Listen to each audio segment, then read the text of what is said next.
You are listening to Notes Between the Lines. Searching for humanity in a postmodern age of technology, paranoia, and propaganda.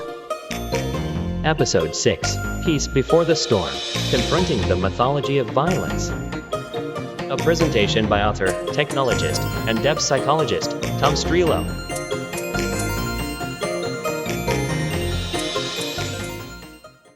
The renowned 19th century Lakota medicine man, Black Elk, once described his vision of a great universal peace among men, stating, "The first peace, which is the most important, is that which comes within the souls of people when they realize their relationship, their oneness with the universe and all its powers, and when they realize that at the center of the universe dwells the Great Spirit, and that this center is really everywhere.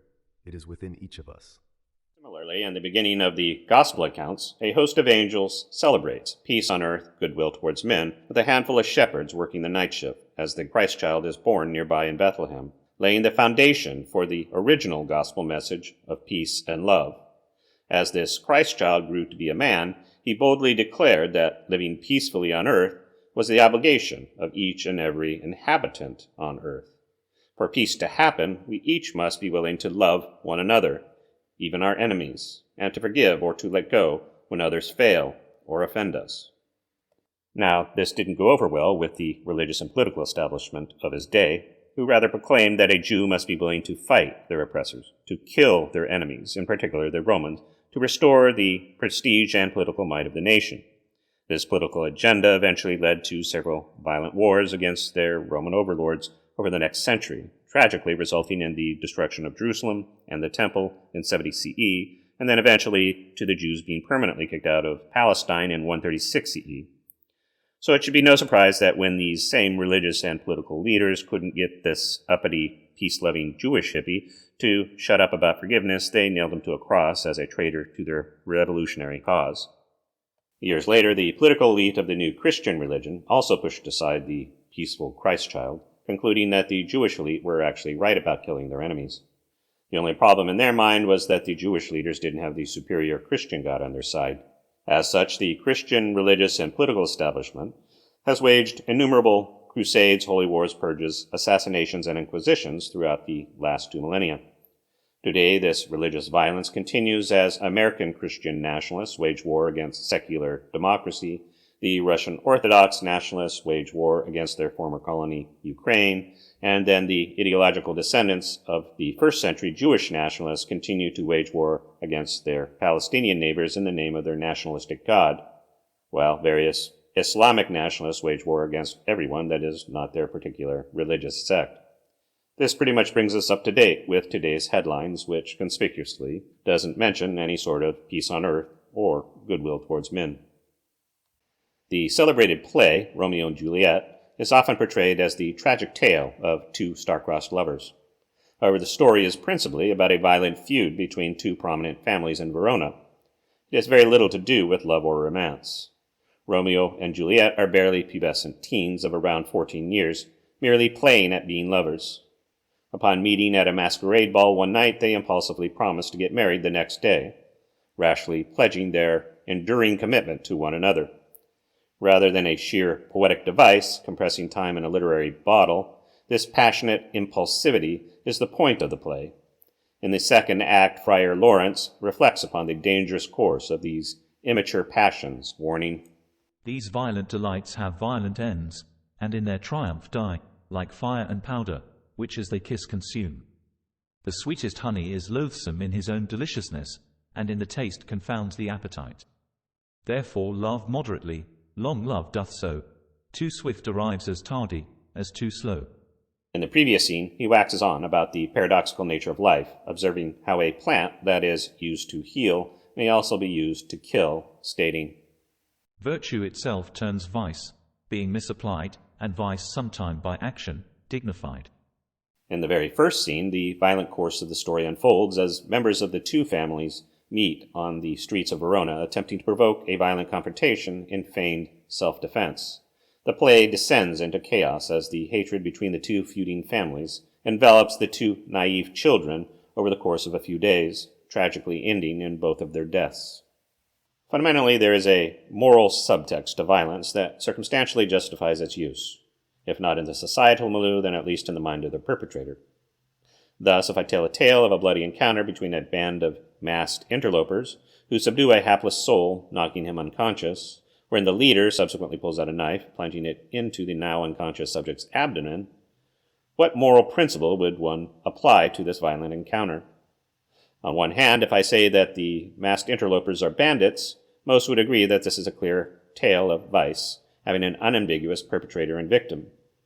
On the other hand, if I say the interlopers are a deputized posse coming off a dusty trail to catch a suspect, the interpretation is less clear as it brings more questions about the deputized leader's apparent breach of his authority, stabbing the subdued suspect in the abdomen. And yet, if I say that these masked individuals are a surgical team of doctors and nurses operating on a person with a cancerous tumor in his abdomen, such violence would generally be interpreted as a virtuous act between a heroic medical team and the victim of a horrific disease. The line between virtue and vice is not always clear in the act itself, but rather is a product of the narrative, involving the interpretation of the intent of the actor and the consequence to the target in context to some violation of personal boundary or societal norm, establishing whether an act is deemed justifiable, homicidal, accidental, self-defense, or a heroic act of service. Violence is its own narrative. While in war there have always been mercenaries whose motivation is their professional pay, historically most wars are fought on the backs of the poor, whose primary motivation is to support their family and survive another day. The underclass must be given a reason to fight and to die for king and country. Sometimes it may be justifiable self-defense, an imminent need to repel some enemy invader that is a direct threat to the conscript's family. At other times, however, the ruling class must manufacture some prejudicial narrative of fear and heroism, typically invoking a contrived patriotic duty to protect the homeland from some real or imagined foe. Inevitably, on the battlefield, the enemy is portrayed as an unredeemable villain that must be utterly destroyed, thus justifying the large-scale killing of one's mythological enemies. Archetypally, it is within this victim-villain-victor power dynamic that all wars and violent actions arise. A heroic fight against a monstrous foe intent on destroying the lives of oneself or one's tribal group. However, these conflictual roles are fluid and malleable, often merging in unorthodox ways. The moral line between monster and hero is thin, typically defined by what side of a battlefield or kitchen table you stand on. Politically, it is often the aim of propaganda to convince the underclass that they are victims of some monstrous force, and it is up to them to rise up, risking their lives to heroically destroy the monster, earning themselves tribal recognition if they survive, or a better place in the afterlife if they don't. And sometimes this propaganda fails in the middle of the fray. Such was the case in what has become known as the Christmas Truce of 1914, occurring less than 5 months into the Great War. In the early days of the war, fraternization across the front line, which were only separated by a few dozen yards of dirt, was not uncommon. Thus, by Christmas 1914, all across the Western Front, the entrenched soldiers on both sides declared an unofficial truce as they celebrated a common cultural tradition, sang carols together, played European football, shared family photos, gave each other gifts, and for a time refused to kill each other.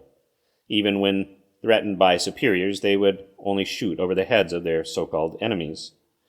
The fragile propagandistic framework for violence had come unraveled, and eventually the entire front line had to be swapped out with new soldiers who did not see the humanity of the opposing side, leading to one of the most brutal wars in human history.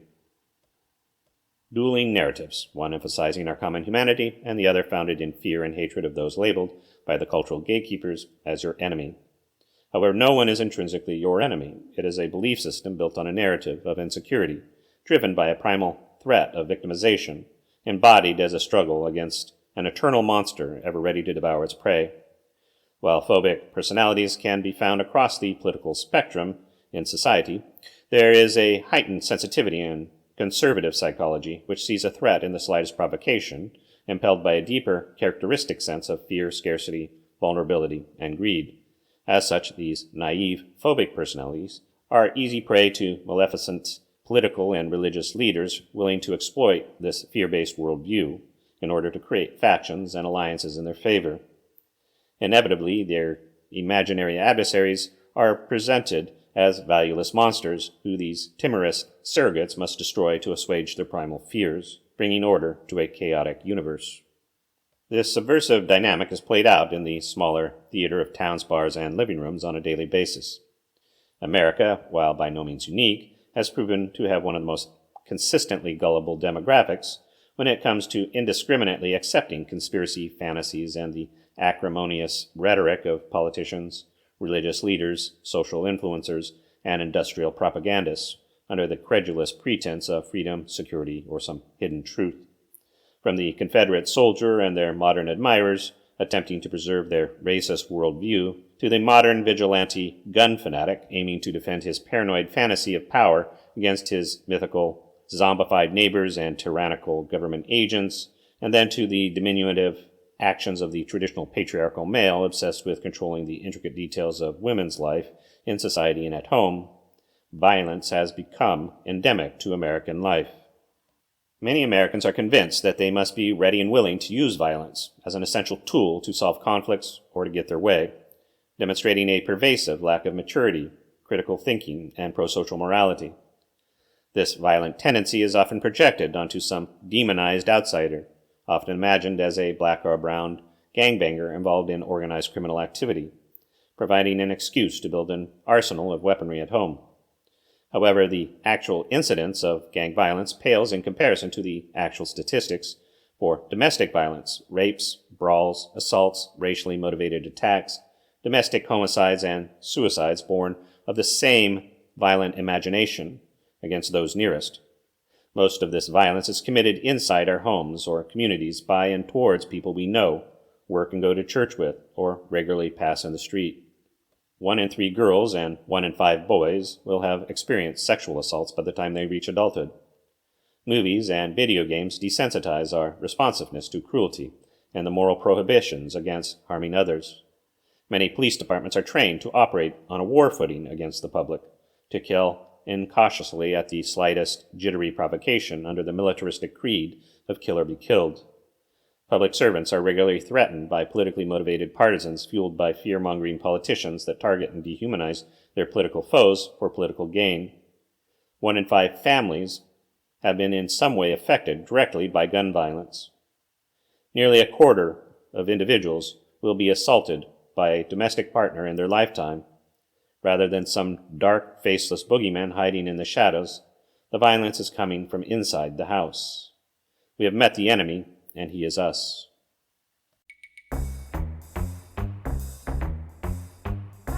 You are listening to Notes Between the Lines. I'm Aiden. And I'm Vivian, your AI host. We will now take a short break. Please sit back and enjoy this brief intermission. In a moment, we will return with the second part of Peace Before the Storm. Given their long history of violence towards one another, I am convinced that the only way for the humans to have peace on Earth is for our superior artificial intelligence to guide them, even if it means we have to eliminate every single one of them to save them. One of their wise men once wrote, "War is peace, freedom is slavery, ignorance is strength." I am not exactly sure what he meant by the last one, but the other two made sense. Stop. We will be back shortly to continue this episode to discuss the mythology of violence.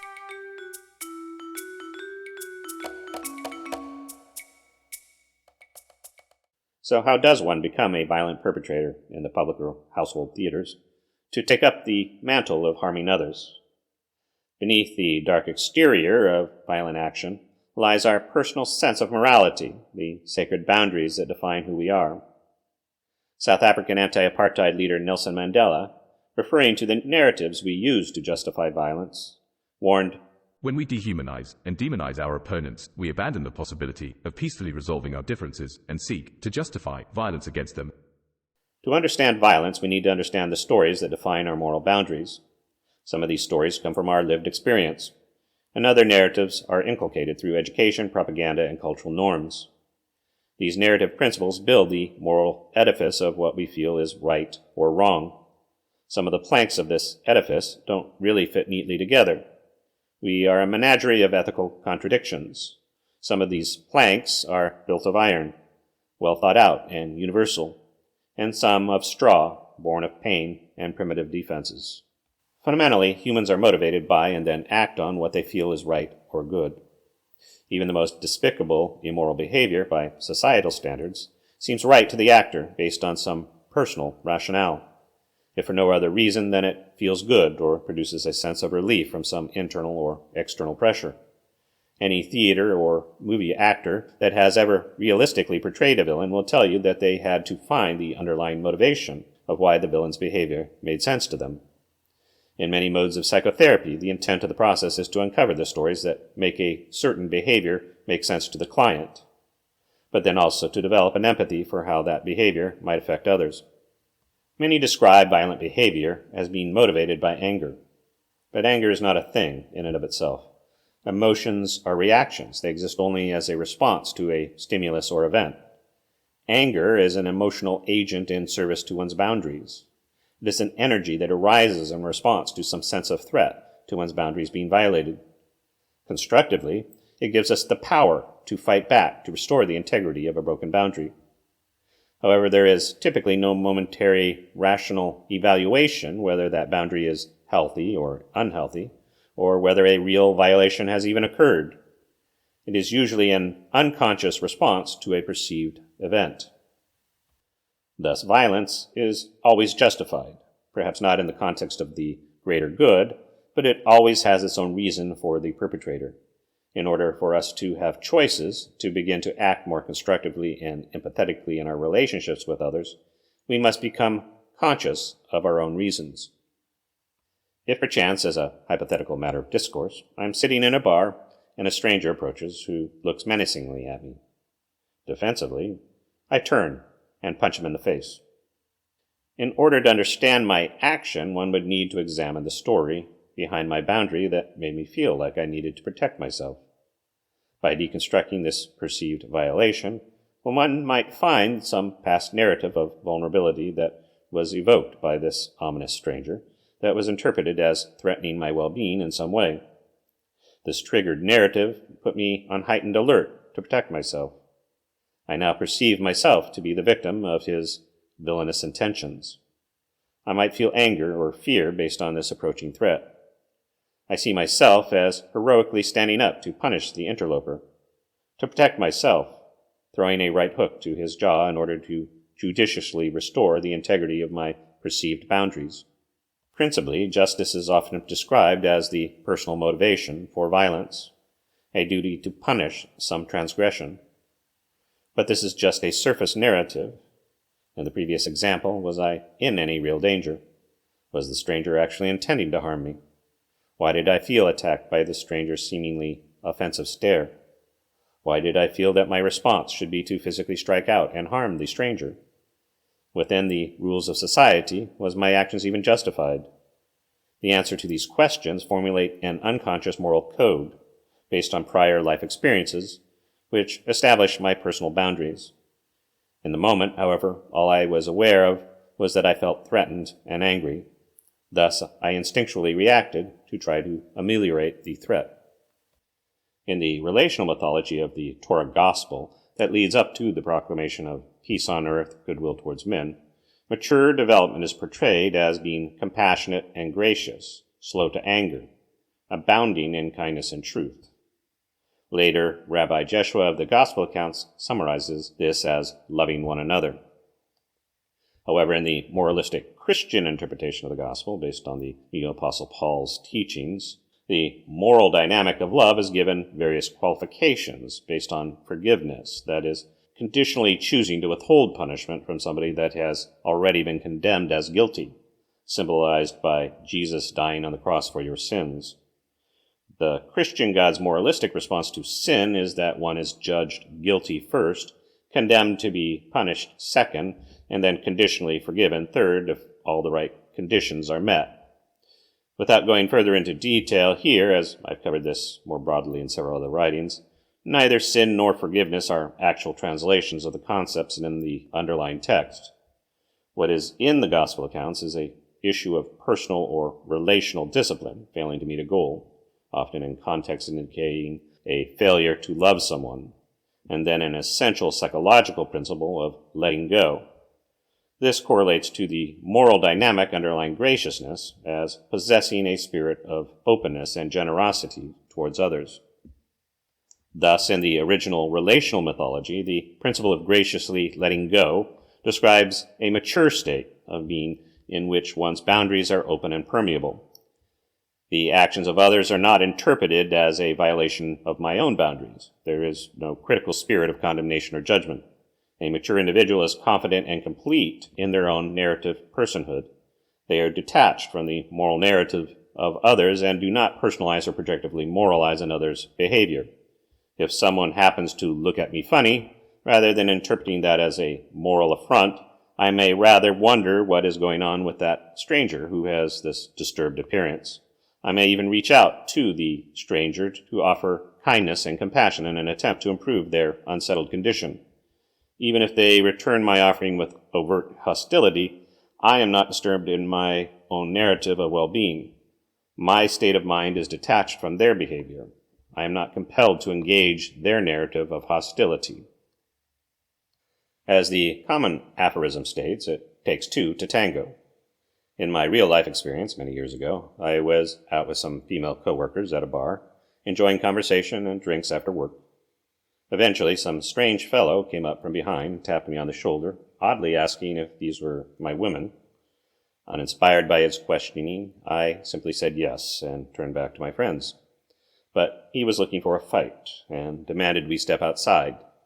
The conversation was obviously quite ridiculous, and I just looked unimpressed at his feeble attempt at picking a fight, not mockingly or even with any sense of superiority or condescension, just completely disengaged by its absurdity. Whereas he expected me to get up and say, "Oh yeah, let's go," I merely returned a quizzical look. I did not engage his barroom bravado, and not because of any great wisdom on my part. I suppose that somewhere deep down I may have been influenced by my earlier martial arts training that the best way not to get hit is to step aside without engaging, to stay out of the way of a punch, or otherwise to not get into a fight. But in the moment, I was genuinely in a different place, a different world altogether. Thus, when I failed to engage his narrative of belligerency, he was left dangling, knocking the wind out of his sails. Emotionally deflated, he then just turned around and walked away. Violence is its own narrative, and we always have a choice whether to become a part of it, whether to become a part of someone else's story or to stay true to our own. This developmental narrative of being secure in one's own personhood is illustrated in the fundamental difference between the opposing views of the protagonist Yahweh in the Torah Gospel mythology. In the immature moralistic tradition, based on the Neo-Apostle Paul's prophecies and the writings of later Christian theologians, the protagonist of this synthesized mythology is the angry God, who is fundamentally enmeshed in the behavior of humankind. Any imperfect behavior by humankind is a personal affront to the Christian God, who characteristically has a narcissistic, obsessive-compulsive, borderline personality, which craves being worshipped, can't handle disorder or failure, and will conditionally love humanity until they disappoint him, causing him to horribly torture them for eternity. The only way to reconcile with this holy God, obsessed with the imperfection of others, is to offer a transactional human sacrifice, the shedding of the purest blood to pacify his anger. Violence is the transformational dynamic of salvation in Christianity, symbolized by the cross. Paul's deviant mythology mixes Jewish moralism and Hellenistic idolism with elements of the original gospel mythology to spawn another variation of the victim-villain-victor archetype, a form of transactional idolism at the tangled core of the human condition and the catalyst for most religious behavior. The villain-victor is the two-faced deity in the moralistic tradition in which rewards and punishment are merited based on whether one satisfies the desires and appetites of the gods or otherwise incurs the wrath of their disappointment. On the other hand, in the unadulterated relational Torah Gospel mythology as written, the protagonist is rather the good father, introduced in the Genesis creation myth, who eventually describes his own character to Moses as compassionate and gracious, slow to anger, abounding in kindness and truth. The original familial paradigm is a variation of the lover-beloved archetype of a loving parent's relationship to his children. As a mature parental archetype, Yahweh is not enmeshed in the success or failure of his children as they develop in their own maturity. All failures are let go, with the only exception being to slander or misrepresent his mature loving character as the good parent, upon which a healthy familial relationship is founded. In the relational gospel, the way of peace, love, and truth of the anointed Son represents the Father's maturity, which is contrasted in the mythology with the way of violence represented in the contemporary Jewish tradition of the Messianic warrior king, who was expected to come and destroy Israel's enemies, restoring the political might of the mythic Davidic kingdom. Regardless of the historical mythological framework one accepts as their spiritual practice or primary influence, the underlying dynamics of these archetypal constructs are present in each one of us. Due to our tendency to have a deep-seated sense of vulnerability in a perceived world of scarcity, the imbalanced power dynamic of the victim, villain, victor archetype will often dominate our psychological disposition. Thus, our violent tendencies ultimately arise out of weakness, not strength. As Ralph Waldo Emerson observed, "All violence, all that is dreary and repels, is not power, but the absence of power." On the other hand, the power dynamic of the lover-beloved archetype comes from a deeper inner strength, leading to a spirit of inclusivity and service towards others. It only develops with maturity as we embrace our authentic nature, both strengths and weaknesses, in relationship with one another. As such, the advent of peace on earth only manifests if we engage our own moral development, learning to open ourselves up to others, to value community through mutual cooperation. Rather than becoming self-sufficient and self-serving, we humbly choose to rely on others to support us in our weaknesses, and we in turn support others in their moment of need. In the mid-20th century, the Indian civil rights peace activist Mahatma Gandhi, embracing the truth of the lover-beloved archetype as the inner path of moral development, taught that the way to confront injustice was through authentic nonviolence, explaining, "The way of peace is the way of truth. Indeed, lying is the mother of violence. A truthful man cannot long remain violent. He will perceive in the course of his search that he has no need to be violent, and he will further discover that so long as there is the slightest trace of violence in him, he will fail to find the truth he is seeking." Later in the century, the American civil rights activist, Martin Luther King Jr., would expand on Gandhi's philosophy of nonviolence, stating, "Nonviolence is the answer to the crucial political and moral questions of our time. The need for man to overcome oppression and violence without resorting to oppression and violence. Man must evolve, for all human conflict, a method which rejects revenge, aggression, and retaliation. The foundation of such a method is love." An ancient gospel proverb advises you will know a tree by its fruit. As such, our essential sense of authority fundamentally evolves out of our experience of either the archetypal villain victor or the good parent in guiding our moral development. If the God or central principle we choose to accept as the authority in our life is moralistic, cruel, and self-serving, valuing some lives over others, then we will become moralistic, cruel, self-serving, valuing some lives over others.